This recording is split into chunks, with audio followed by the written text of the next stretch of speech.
Hello guys, welcome back to the channel.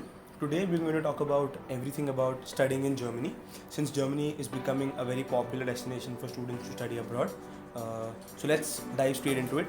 So let's start off by talking about the course durations.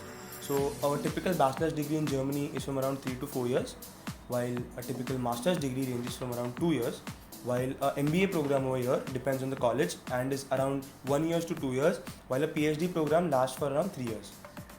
To pursue a bachelor's degree in Germany, students need to have 13 years of education, that is education till the 12th standard, and then a 1 year's degree.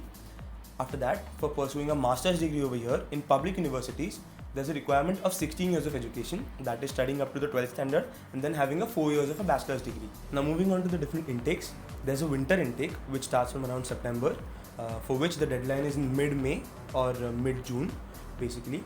To apply for these colleges, you can start applying before May so that you don't miss out on the opportunity.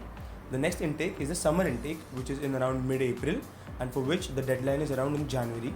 So start applying before January so as to get into the summer intake. There are more colleges available in the winter intake as compared to the summer intake. Now let's talk about the different entrance exams for Germany. You'll have to give English language proficiency tests like IELTS and TOEFL. In IELTS, you'll have to have a 6.5 band with 6 band in each section, and some colleges also require a 7 band depending on the reputation and the degree of education they provide. The next exam is TOEFL. In TOEFL, a score of 85 and above is a good score to go, while other exams which are like GMAT and GRE, in GRE a score of around 300 plus is good to go, while in GMAT anything above 650 may be a good score to go. Good universities even may ask for more scores. The next thing to talk about is the part-time work. So students are allowed to work for 20 hours per week, with which they can basically earn around 450 euros per month. This money can be used to fund their stay or even their expenses. Let's talk about some additional requirements now. Since Germany is a non-English speaking country, there's a requirement to learn the language. Not all universities may require it, but for Indian students, learning the A1 or A2 level is good to go. There are 6 levels basically: A1, A2, B1, B2, C1 and C2. Getting the A2 certification is a good certification to go. Some universities may not require this, while some universities it is mandatory to have that. The next thing you require is GMAT or GRE score. This again depends on the university if they ask for it. Most of the universities which teach management courses require a GMAT score, while the engineering specific colleges require the GRE scores. The next thing is that some universities, to apply for some universities basically, you'll also require Uni Assist. For those of you all who don't know about Uni Assist, a video about that will be coming soon. So please subscribe to our channel so that you don't miss out on that one. And the last thing is getting the English language proficiency tests, about which we talked earlier, the IELTS and TOEFL exam. Talking about the next thing is the stay back period. So after completing a master's program, you'll have around 18 months of stay back period in which you can go and find a job for yourself. So the next thing to talk about is the tuition fees. So for a bachelor's program in a public university, there's no tuition fee per se, but you'll have to bear a certain administrative cost which is around 300 to 500 euros. This has to be paid at the beginning of every semester. The next thing is a bachelor's degree in a private university. So for that, there might be a certain tuition fee which you'll have to pay, which is typically around 10,000 to 30,000 euros, also equal to 8.5 to 20 lakhs per annum. The next thing is a master's program in a public university.